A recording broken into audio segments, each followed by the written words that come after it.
So I remember we started with Michelle as part-time, 3 months, and then very quickly within 6 months, like, all right, no, I need Michelle full-time now. We actually thought that we would be servicing mainly homeowners who buy the apartments. If they're from overseas, they have no one to be able to be on the ground to help procure, deliver, install all the furniture and set everything up. Yeah, without you and your team, like, we wouldn't be going to where we are today. Let's talk about your business because it's been obviously been an evolution. Tell us a little bit about what you do to begin with. Yeah, so I own and run MORC Interiors and interior styling and decorating business based in Melbourne. Looking to hopefully grow out of Melbourne as well, go interstate. But the main thing that we do is we help investors maximize their rental returns through beautiful and strategic interiors. Fully furnish and style their property so they can either put it on the long-term rental market or short-term rental or somewhere in between. And yeah, I'm very proud of my team and the work they do. They just do fantastic work, and yeah, I love what we do. So incredible. Yeah. And this is what I really admire about what you've created. It's quite niche in that aspect. There are lots of people that do styling for houses that need to be sold, but you're very specific in terms of there is a return on investment on what we put together for an investor that's going to rent out their property either in the short term or the long term rental market. And so tell us a bit about that journey when you first started. Do you even find that niche? Because I know that we've had conversation before about going, should we go like high end or should we do, we work with developers, like that aspect of choosing who it is that you actually serve. How did that happen? Yeah, I mean, when we started, I was trying to figure out like the type of target market that we want to really look after. But at the same time, because we only just started, we'd take on any clients, right? We actually thought that we would be servicing mainly homeowners who buy the apartments. If they're from overseas, they have no one to be able to be on the ground to help procure, deliver, install all the furniture and set everything up. So we thought that would be the target market, homeowners or apartment owners.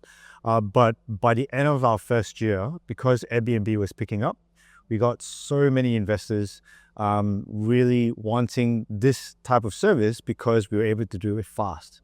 And if we're able to furnish their apartments fast, they're able to put it on the market fast as well. That means they'll be able to collect rent fast as well.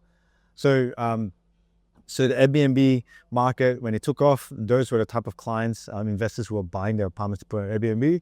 Got a lot of those type of clients. And then we also started to get investors who also want to get in that space because they saw Airbnb was a means to help them move their stock, right? So they say, well, maybe I can provide some sort of rental guarantee to investors as part of selling their apartments. And then they can, put it on the Airbnb market to try and get more return or to cover all the rental guarantee. So that was also another into the development market as well.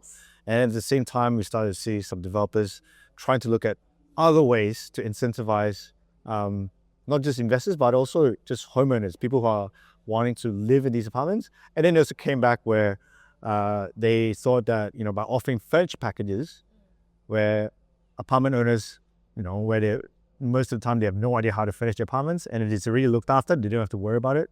And so that's how we started to work with some of the build-to-sell apartment developers to help them furnish their apartments, whether they're showrooms or the stock that they were trying to sell, to be able to attract new buyers as well.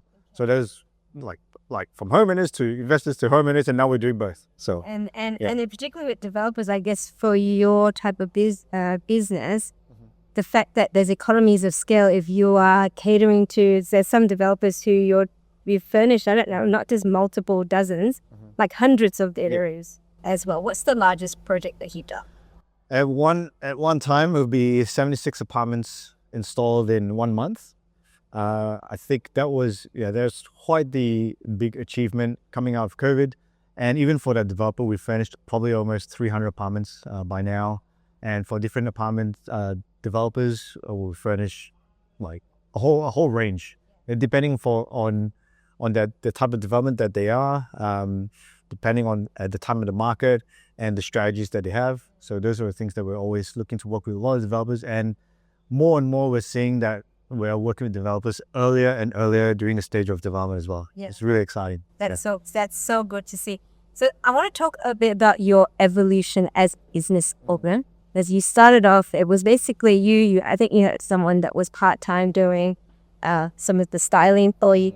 And then it was, I remember a conversation with you. You're like, Cheryl, having my baby, I am so fret out. I need some help. Yep. Tell us about what that journey has been like from then on, with getting your first team member. Yep. He's been with you now almost 6 years. Yes.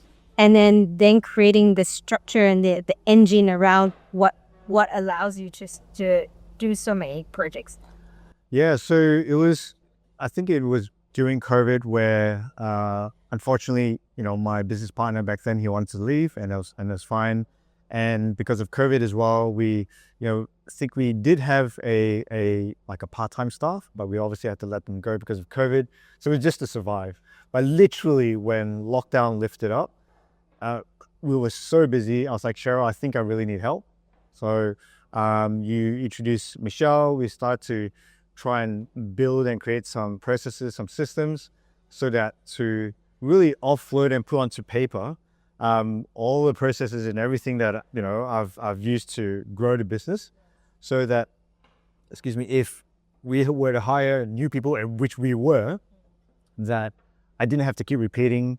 They could follow the right standards and make sure that they were delivering the projects and starting the projects to the standard that not just what I want, but what the company would want and what we want people to see. And from there, it just grew. So I remember we started with Michelle as part-time, 3 months, and then very quickly within 6 months, like, all right, now I need Michelle full-time now. Yeah. And then, and Michelle has been absolutely fantastic, absolutely integral to the growth of the business. Without Michelle, every time, when she's on leave or something, I'm like, help. So Michelle's in there. the corner moment. So Michelle's been The great. thing is that the foundational system is there, that everything can still to happen. No problem. The foundational system is there where you've been able to add more team, because now you've got how many teams? We've got 7 full-time, including me. Yeah, and then you've got casual. Yeah, and then that doesn't include casuals. Yeah. Absolutely. So you've got a solid team, but there's different elements of the business. You're coordinating installs and all. So what's the system that you've put in place so that everyone knows what's happening for all your projects? Yeah. Without kids going crazy. Now you've got 2 kids as well. Yeah. I think firstly, just really hiring the right people. That's very, very important. And then having the right SOPs, the right standards of procedures, and just making sure that the team are on the same page. So, we meet, frequently. I try to communicate as much as the big vision, but also just being as upfront and honest with how the business is also going. That way they also have a bit of a buy-in into the business, and they can also understand, they can relate whenever the business is hurting or whenever the business is celebrating. Everyone's celebrating, everyone's winning together. Everyone, when it's a struggle, we all go, everyone completely understands. And so I try to keep everyone on the same page as much as possible. And I absolutely love my team. I really thank God for them, because without them, Using the team culture, and you see it in your socials, how you do a lot of your videos with them. I think you had this treasure hunt at one point. Yeah, that was hilarious. And that's so fun. You could see how much they really enjoy that. Team culture and the values is integral. And as a leader, you've been able to cultivate that. So that's excellent.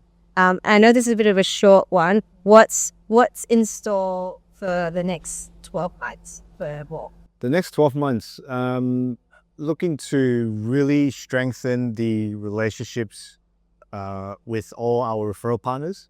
That's most important, because I just presented with Make Comfy, and they're one of our strongest referral partners. We've got other referral partners as well. And because at this stage now, as of March 2026, Melbourne is such a hot market at the moment, because a lot of interstate buyers are trying to buy here.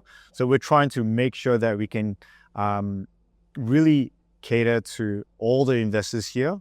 We can make sure that our systems and processes are working well, so that we can scale, because the amount of work that we're getting, we want to make sure that we're able deliver fast and deliver well to the same standard that we've always been. So that, not just our referral partners, but our clients, their clients are going to be happy with the result, and that they're also going to be getting, great rental returns for their investment properties. And that's what we care about as well. So yeah, that's why we just want to focus in Melbourne, and then maybe beyond that, maybe interstate. So yeah. I've been waiting for you in Queensland, so we'll be ready, moving ready. And we need you for many years. I think even 10 years ago, I was like, when I was living in Sydney, like, Key, you're going to do something in Sydney. Now I moved to Queensland, Key, you're going to do something in Queensland. So get there. Yep. We'll get there. So Slow is smooth, smooth is fast. So that's why we want to make sure we're doing. Make sure we're doing it right. So I'm been so grateful to be part of that journey and just to witness the growth. Not just in your personal life, in your professional life. And I just want to say thank you for allowing us to be on Backtrace. Well, thank you. It's been how many years? I've known you for 10 years, thereabouts. And then, with what can we do for past 5 years or 6 years almost. And yeah, without you and your team, we wouldn't be growing to where we are today. And also being able to have a sounding board and just someone to just rant about any business or anything, so that's been absolutely fantastic and so invaluable. So yeah, thank you. Awesome. Thanks. Thank you.